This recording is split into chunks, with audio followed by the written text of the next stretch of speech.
Exploring the phrase, shared dream. Hello everyone.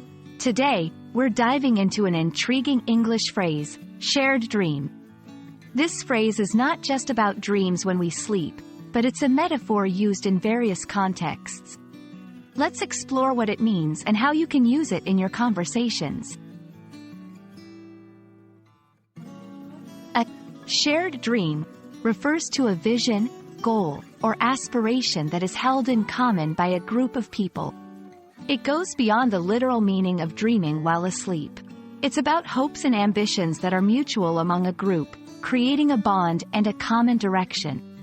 For example, a team working on a project might have a shared dream of success and recognition.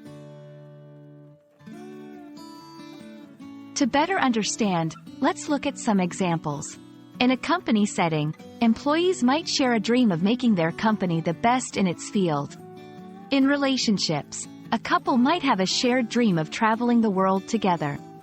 In social movements, participants might share a dream of achieving equality and justice.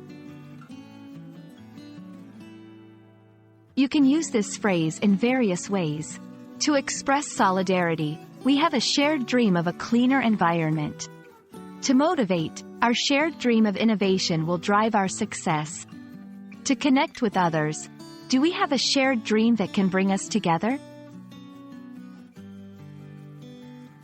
The phrase often appears in cultural contexts, like in speeches, movies, or books. It's used to inspire and unite people towards a common goal. For instance, Martin Luther King Jr.'s famous "I Have a Dream" speech is a powerful example of evoking a shared dream for civil rights. The phrase, shared dream, is a beautiful representation of unity, hope, and collective ambition. It's about coming together to turn a vision into reality. I hope this video helps you understand and use this phrase confidently in your English conversations. Keep dreaming and sharing, everyone.